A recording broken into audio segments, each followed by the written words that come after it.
Welcome or welcome back to Laura's Design Studio. This is going to be a little bit different kind of video.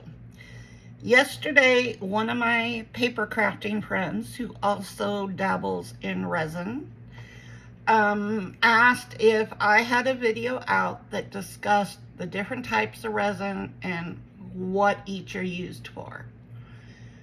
So I'm going to go through basics. I'm not going to get into many of the different varieties and all that, but we are going to talk about different kinds, and then there are also variations within that kind.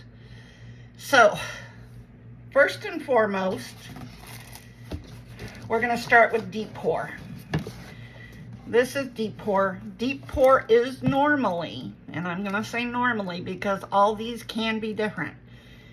Deep pour is normally a 2-to-1 ratio, okay? 2 parts of A, 1 part of B. That's pretty standard. There are, I know that Promise Epoxy, I think, has just come out with a 24-hour deep pour. The person I saw who used that did not recommend it. She had some troubles with it.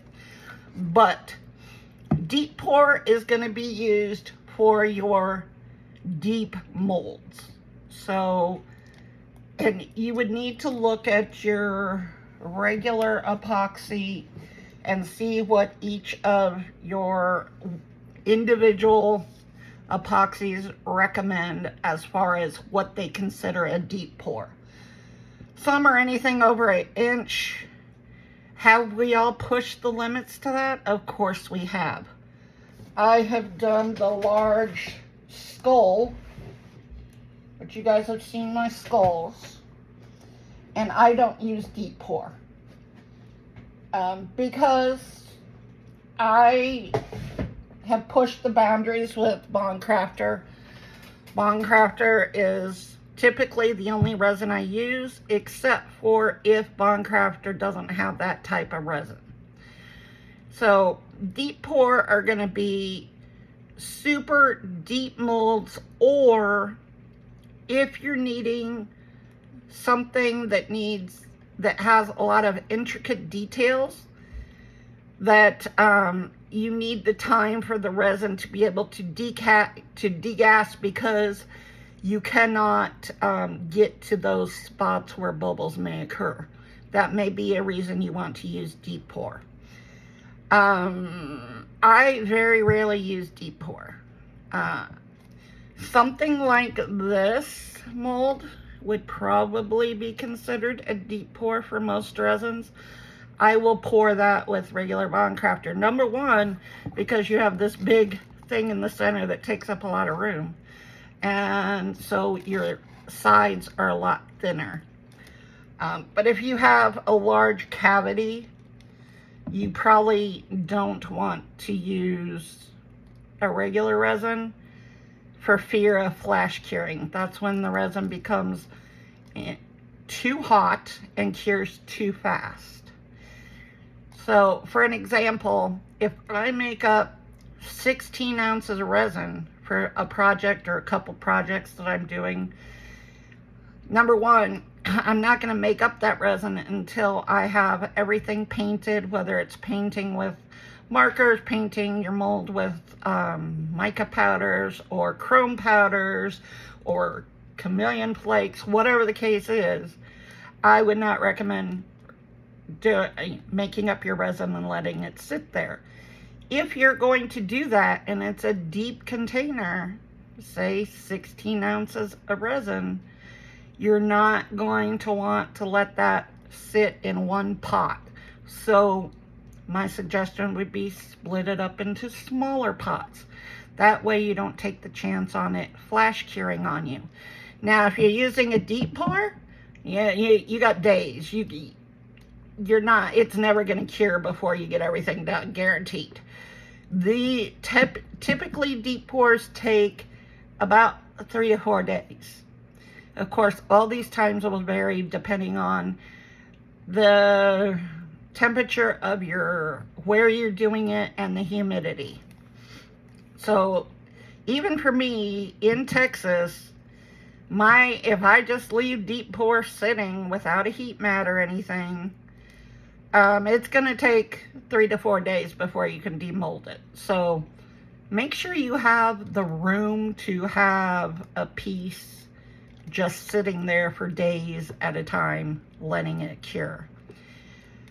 Yes, you can use a heat mat with it. It kind of defeats the purpose, because then you're heating up the deep pour resin and you're going to trap bubbles, because this stuff is used. It's like pouring water, literally. That's how thin it is.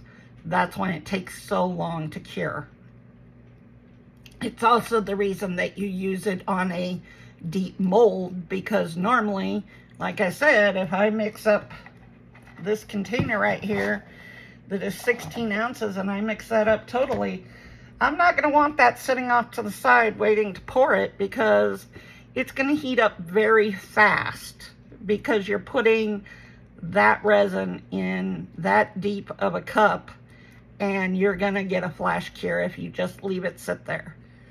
So watch your times, watch what you're doing, and always read your manufacturer instructions. But the general for deep pour, it's a 2 to 1, so watch your ratios. There are 1 to 1s out there. There are even 3 to 1s out there. So watch your ratios, watch what they recommend for what is a deep pour and what is a regular epoxy pouring, 1 inch or 2 inches, stuff like that. So just make sure you read it and watch it. So that is gonna be deep pour. I have it here. I don't use it much, but I always have it. Next one is going to be your tabletop resin.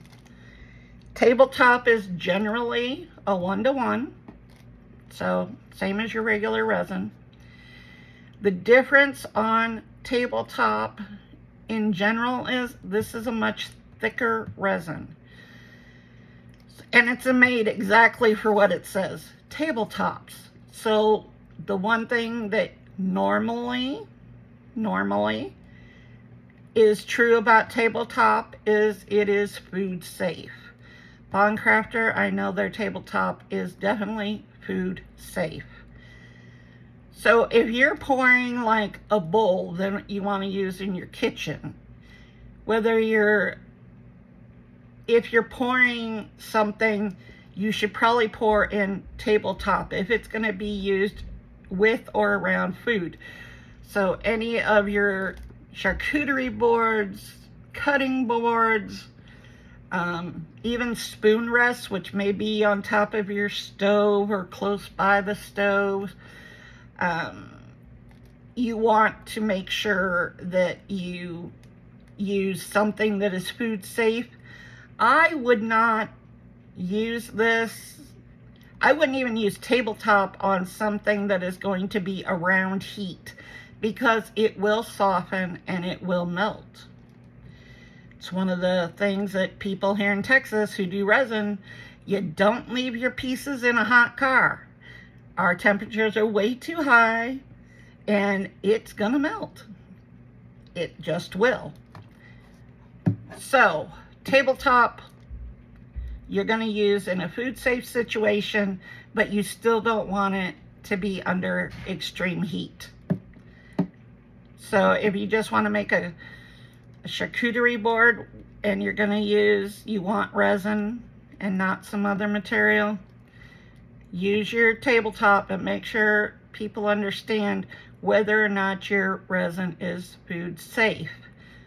So a lot of things people like to make with regular epoxy are bowls.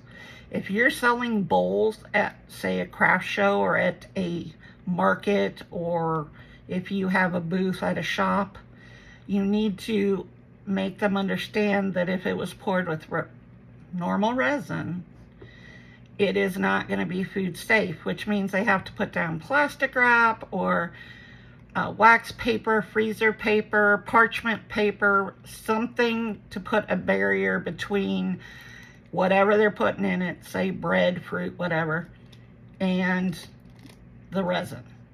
Okay, so there's a use for tabletop. Tabletop, you can also do stuff like topping off coasters with. Coasters is another thing you have to be aware of if you're making it out of regular resin. Because, again, it's a heat factor. They put a hot cup of coffee on it, it might start getting soft.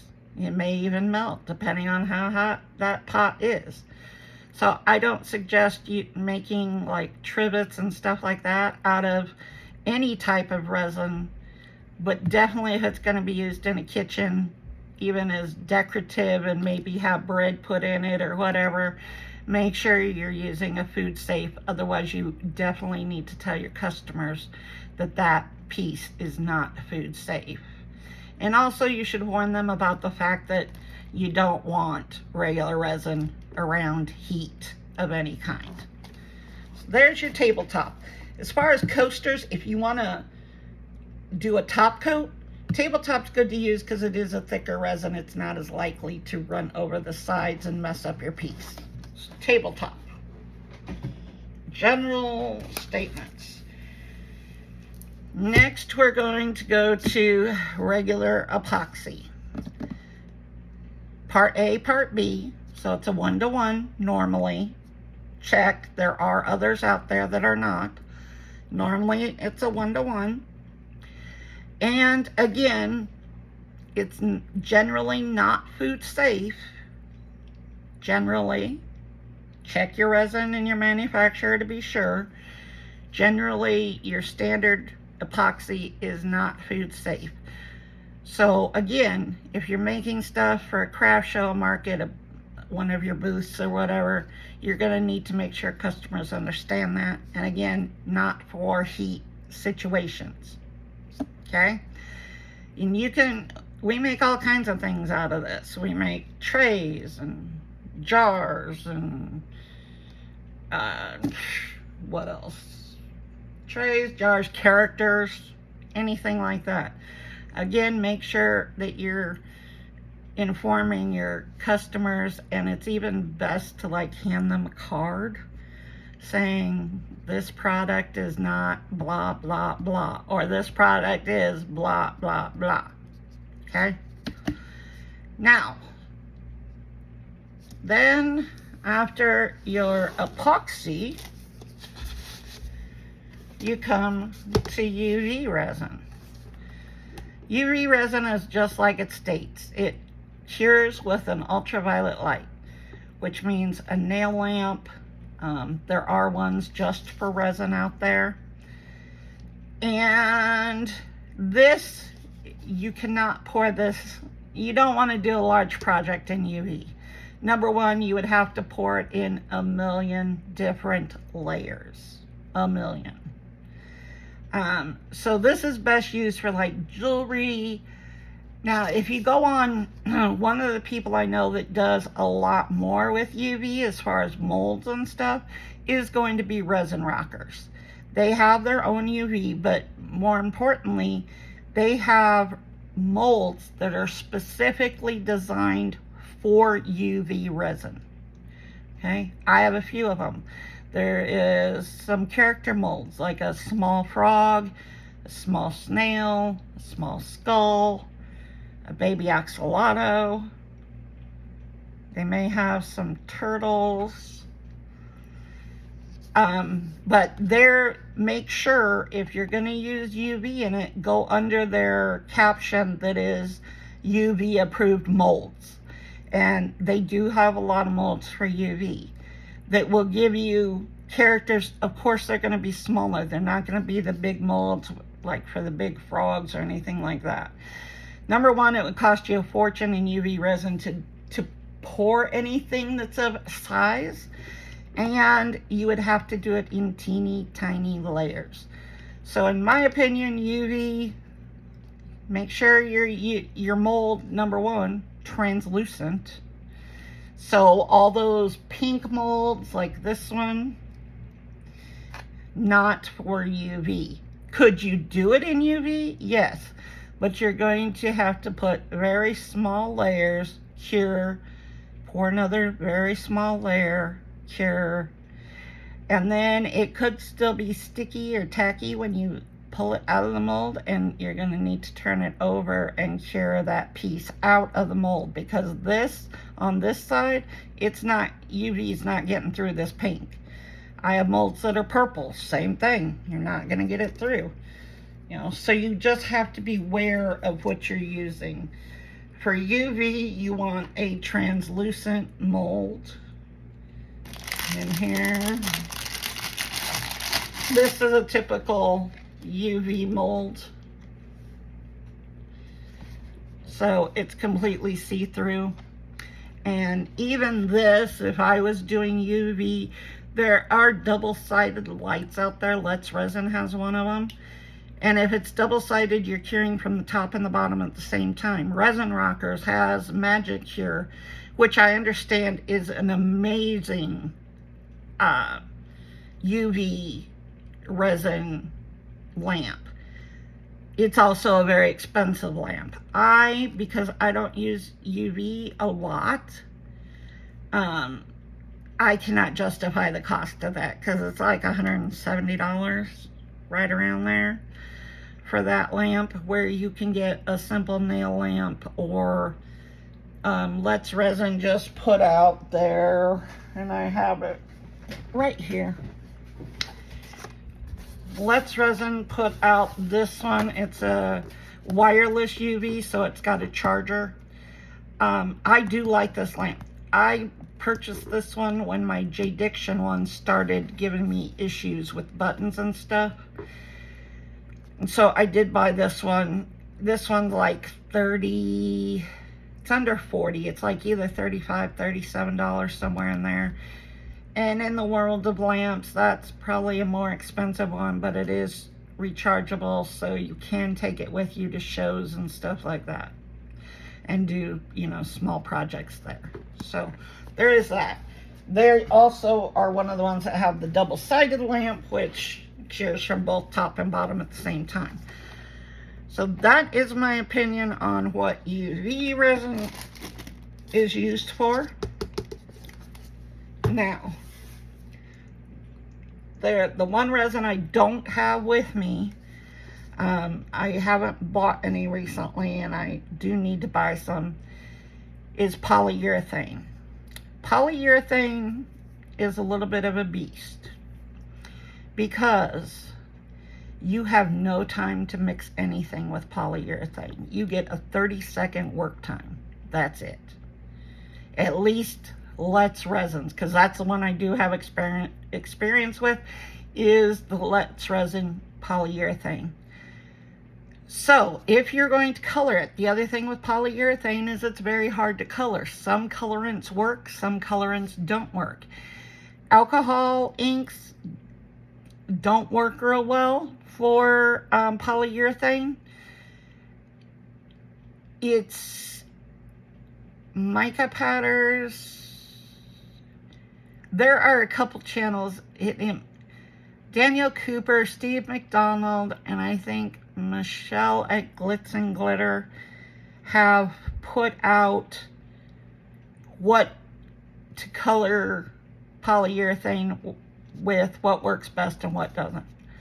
I know that I tried pouring, when I had the polyurethane that I was doing, I did a test to see if it would work with the Resincrete pigments, which the Resincrete pigments are made for EcoPore, which we will discuss here in a second. And I got a really strange reaction. I put it in there, started mixing it, and it started foaming like a rabid dog. It was a mess. I had potholes all in it, craters. It looked like the surface of a moon. It was really weird, and it just kept foaming and foaming and foaming until it was cured. Polyurethane takes about 10 minutes to cure. That's why you have such a low work time on it. My suggestion is, if you're using polyurethane, is it's normally a 1-to-1, normally. Again, check your manufacturer, check your manuals that come with your resin, all that stuff. But normally it's a 1-to-1. When I'm coloring polyurethane, I will pour my part A or part B, doesn't matter which, pour one or the other, mix your colorant in there, get it mixed in really good, especially if you're using like a pigment paste, which takes a little bit longer to get incorporated than say a powder does. And then pour the other part in that container once your color is mixed. Like I said, be ready to go, have your molds, have extra molds out, because it's going to go really fast. 10 minutes, you're cured. That's it. It cures most, because my understanding is in the UK they have some clear and I think a black polyurethane, and so most of it dries bright white. So if you are pouring in, say, red, you want your piece to be red, you're going to have to put a whole lot of red in that. Otherwise, you got pink, because it's such a white cure. So be careful with polyurethane. It goes really fast, and you need to be ready with all of your stuff. Don't be sitting there holding the cup trying to search out a second mold because you poured too much of it, because it's going to just cure in your hand. It gets very, very hot very, very quick. So basically what you're going to do, pour your A or B, doesn't matter which, put your colorant into it, pour the other part on top, mix it, you're holding it in your hand, you're going to feel that sucker start warming up. When it starts warming up, you need to start pouring, because it will cure that quick. Okay? That is polyurethane. Now, there are regular epoxies, which are fast cures. Let's Resin has one. Promise Epoxy has the 1 hour fast cure. I'm not a fan of it. I know a lot of people really like it. I haven't had the best results with it, but I also use a heat mat. And this stuff really doesn't need a heat mat. So, but this is a 1 hour cure. There's also a 4 hour cure. Otherwise, normally your regular epoxy is going to take 24 hours to cure. Okay? And that's to get it out of the mold. Sometimes, of course, it's less or more depending on temperature, humidity, and all that stuff. This 1 hour, it's another one you got to be pretty quick with, because your work time is going to be very low. That's one of the things you need to look at in your manuals for your epoxies. Look at your work time, look at your pour depth. Okay? Now, the thing that I will say, this can make your project really fast. No doubt whatsoever. Regular epoxy, you can, it will take multiple colorants. You can use alcohol inks, you can use mica powders, chameleon flakes, all of that stuff. You can use it all in there, no problem. Make sure it's mixed well. If you're using a pigment paste, make sure, because otherwise you will have uncured pigment paste sitting at the bottom of your mold. So make sure you are stirring that up really, really good. Now, like I said, regular epoxy does have a depth that they recommend. Have I pushed it? Oh yeah, I've pushed it. Everybody has pushed it. I have never had a flash cure. Never. Don't know what to take. I just haven't. On Crafter, I have poured in depths that there's no way I should have been able to pour in, and I still have not had a flash cure. I do use a heat mat. So for regular epoxy, if I'm using a heat mat, that 24 hours comes down to 2 hours on my heat mat. Again, not all heat mats are created equal. I use a food heat mat. This right here that you see, this is my heat mat. This is a food heat mat. Not made for resin. However, I use it for resin because I like the fact that you have control of your temperature and your time. So the heat mat that I had, the original one that I bought for resin, I bought off Temu. With Temu, with that heat mat, it had, you could set how long. I think it had a 2, 4, and 6 hour, and I think I don't remember if it was just one temperature or if there were 2 temperatures. This particular one, the one I used before this, had I could set the amount of time, 2, 4, or 6, and I had temperatures, actual temperatures. This one is a little bit different. This one has a 4-hour automatic shut off, and this one has low, medium, and high. Now, when I started using a food mat, I did look up what the average temperature is for a resin heat mat, which ranges like between 122 to 144 on average for your heat mat that's made for resin.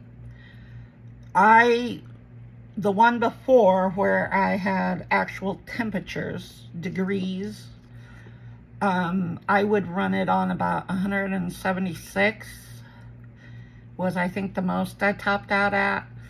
Again, 2-hour cure time. And that's to demold. Yeah, and when you're using a heat mat, please don't pull it directly off the heat mat and try and unmold it. It'll be very bending and you might ruin your piece.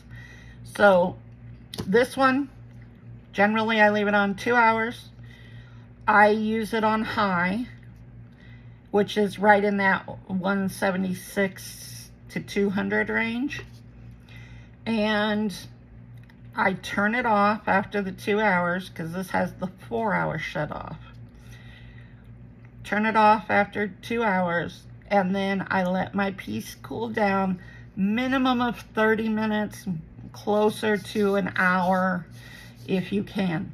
If you pick up the mold and it's still warm, you might let it rest a while longer before you unmold it.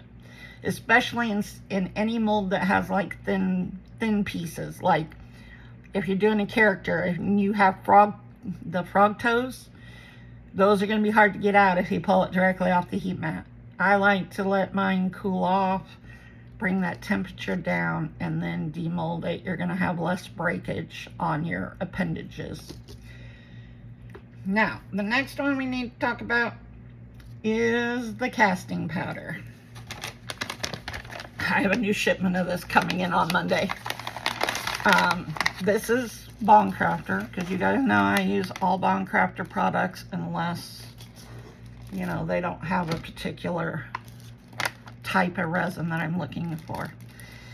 Casting powders, or aka eco resins, they're environmentally friendly. They don't require the N95 mask. They don't require, you know, the gloves, all the precautionary measures that you should be taking with your epoxies. I say should be because I don't, and there are reasons why I don't, and I've talked about that. I have put a disclaimer at the beginning of all my videos, because you will not see me wearing gloves or mask or anything like that. With eco resins, you don't have to. It is recommended that you wear like a dust mask. So like your typical COVID masks that you had, you could wear with this. Again, I don't like anything around my face. These are also fast curing. This one in particular, Von Craftor, is made with gypsum. This powder is white, and I do mean white. Let me see if I can. I have a little bit left in this one. I'm gonna show you in the scoop how white this stuff is. It looks like powdered sugar almost. Don't eat it. Don't. And don't put any resins, including the eco resins, down your drain. They will cure or they will give you problems. Don't do it. But this stuff is super, super white. So again, depending on the pigment you're using, adjust accordingly. These also have a faster work time because, again, they cure really fast. This Von Craftor's cures within an hour. Some are like 30 minutes. I haven't used anything except for Von Craftor and Resin. Resin is also white. Not made out of the same material, I don't believe. But it is also very, very white. So note that in when you're mixing color. This generally, Von Craftor, is a 10 to 3. 10 to 3. Now, anybody who's worked with this stuff, it's water-based, so you're adding water to it. Just plain water. Plain water. Some will tell you to weigh, some will tell you by volume, but most of us just, we wing it. Because you get to know pretty quick the consistencies. And you are, you are able to adjust those consistencies based on what you need. So you can make them thicker, you can make them thinner. If you have a detailed mold, make it a little bit thinner so that it has more time to get into those nooks and crannies. What are each of them good for? Well, let me tell you what epoxy is not good for. We already hit on that. Anything that's used in the kitchen around heat, that includes candle holders. I would not make a candle holder unless you're going to use battery operated candles in an epoxy. They can melt, they can catch fire, they can put off fumes as they're melting. Don't do it. And if you are making candle holders with epoxy, make sure you tell anybody that you're selling to or family members or whatever that do not use a regular candle in it. Don't do it. Problems. So, anything that I'm going to have in the kitchen or have where there would be a possibility of heat of any kind, I would do it in casting powder. I make candle pots that I pour my own candles in. Those are all in casting powder. I will not do one in a resin because it will melt. It will get soft. It will put off fumes. It's like melting plastic. So, here's the other thing, and this is where that word plastic comes in. A lot of times if you do markets and such, people will pick up your resin pieces. They might initially think it's glass, because I've been asked that. But when they pick it up, it's very lightweight. It doesn't seem very expensive. because they relate it to a plastic feel. So a lot of times I think it's hard to get your money's worth because they don't understand how much resin is, because resin is expensive. That's why we as resin people do not waste it. We use everything. So therefore they may not want to give you that price that you need to make your piece worthwhile. You don't find that as much with your eco resins. Why? Because they relate eco resin to like a ceramic, a porcelain. It's got that weight, it's got that look, it's got that feel. Now, this stuff is not cheap. Not cheap at all. I think this is 1 kilogram or 2.2 pounds. This is like just under $20. It's like 19 something, I believe, when at full price. It might even be above 20 without a sale or anything. But so you do have to price that piece accordingly. But again, it has a completely different feel than what you're gonna get with resin, which feels to most people like a plastic. Okay? Even though resin can be heavy, like my skulls are not light when they're done in resin, but still they will pick it up and feel it, and it's not glass. It doesn't feel like glass, so they immediately equate it with a plastic.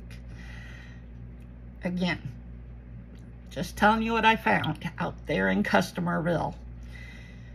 So you may be able to get a higher price for a piece made out of the eco powders. The other advantage to an eco powder, you don't have the same safety precautions. And it doesn't matter whether it's, you know, a candle holder where it's going to have a flame put in it. Stuff like that. A spoon rest that's going to be in your kitchen. A bowl, you know.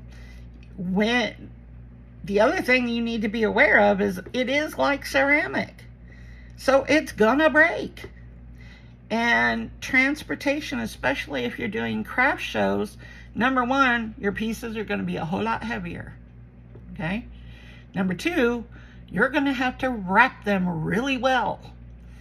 And you will have pieces that get chipped or broken because you drop them, a customer drops them, all that good stuff, you know.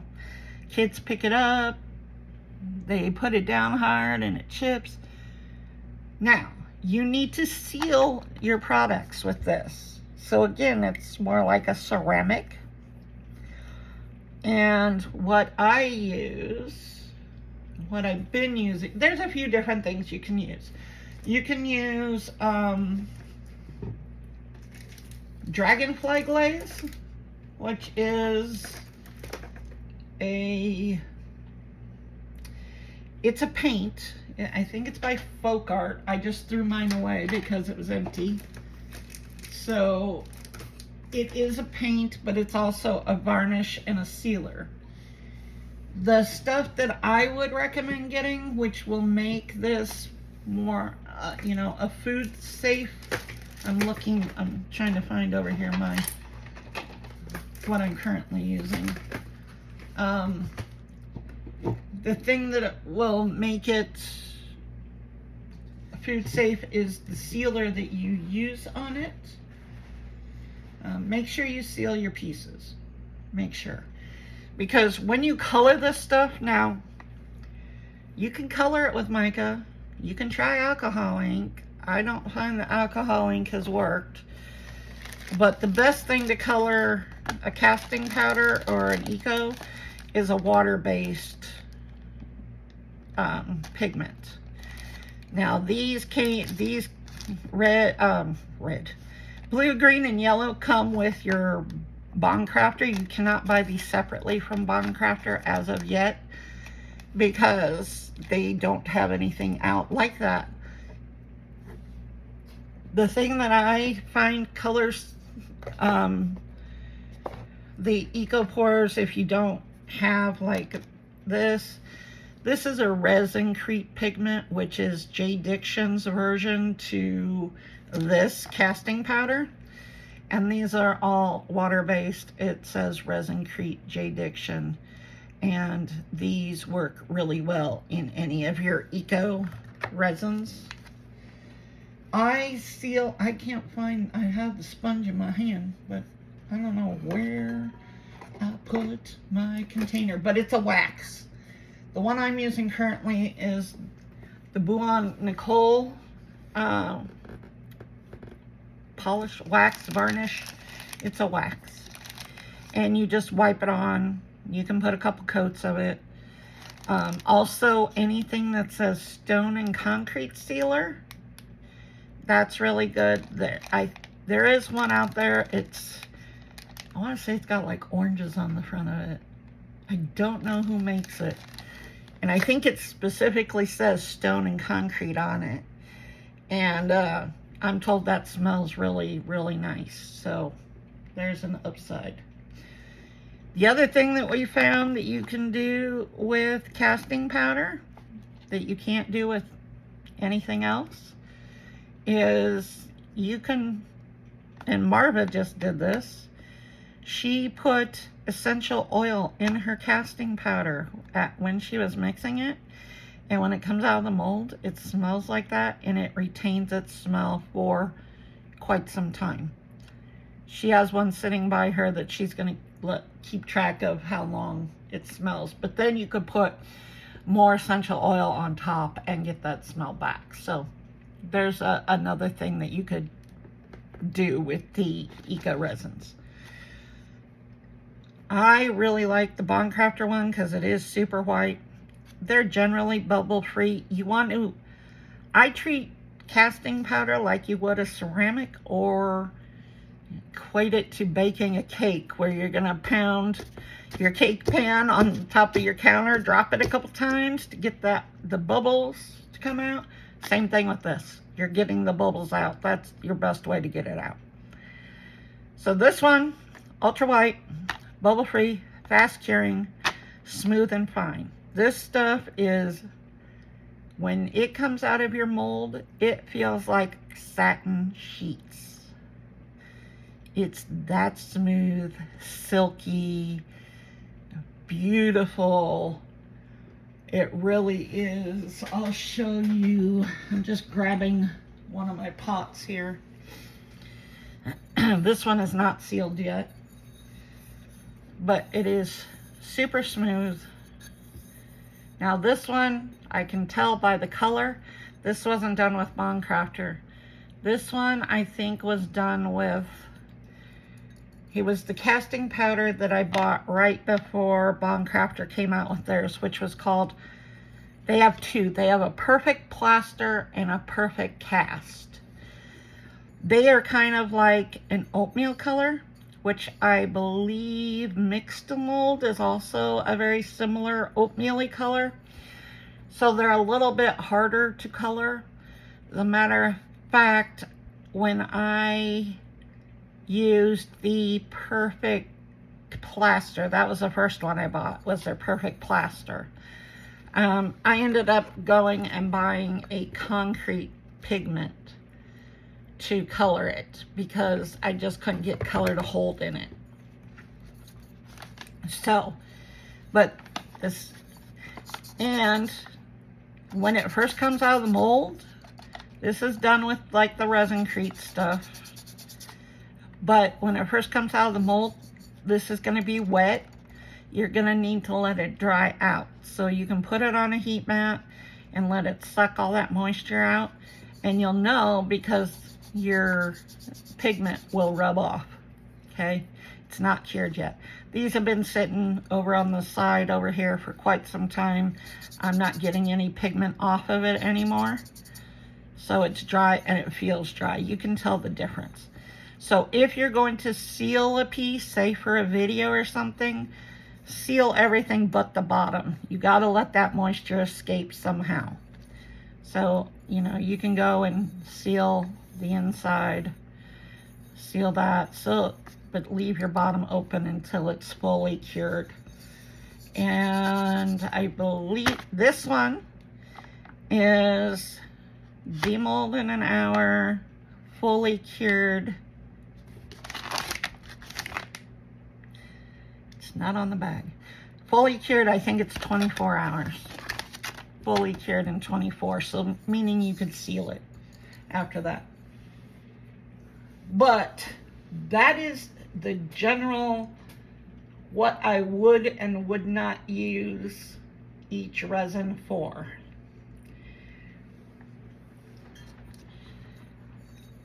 Again, anything in the kitchen or food safe or heat, you're going to want to use a casting powder.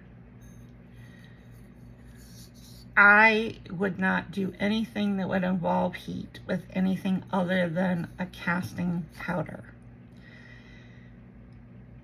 So coasters and stuff, yeah, we make them out of regular resin, and yeah, they're for the most part fine, but they can, and we've had customers complain that they sit their hot cup of coffee on it and it leaves marks and indentations because it actually starts to melt.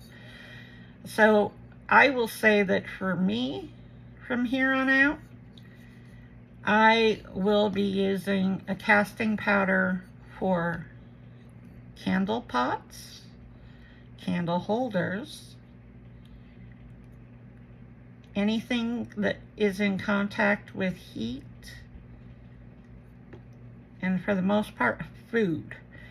The only other thing I would use that I might use, and again, make sure your customers know it's not for heat, would be you could use the regular epoxy tabletop, and check your manufacturer again. Tabletop for food related, like a bread bowl or something like that. Make sure they know. But that's it, guys. That's kind of my take on each type of resin and what I would use them for.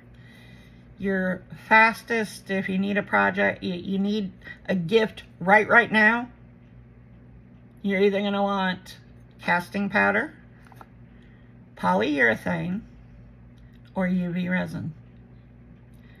Those are your 3 get it done now projects.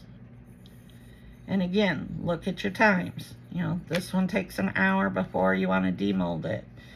Polyurethane, 10 minutes. UV resin, as soon as you put it under the light. The other thing with UV resin is don't work by a window, because your resin will cure. Don't put your resin, your UV resin, close to your UV lamp, because it will cure. That's why UV resins come in black bottles, because it will cure. So that's it, guys. That's what I have for you. I hope that helps. If you have any questions, leave them in the comments below and I will definitely try and answer them. I hope this helps all of you. In the meantime, like, share, comment, subscribe, do all things, hit the black bell so you're notified when my next video comes out. And in the description box, as always, you will have discount codes for most of the products I use. Talk to you in the next one. Bye.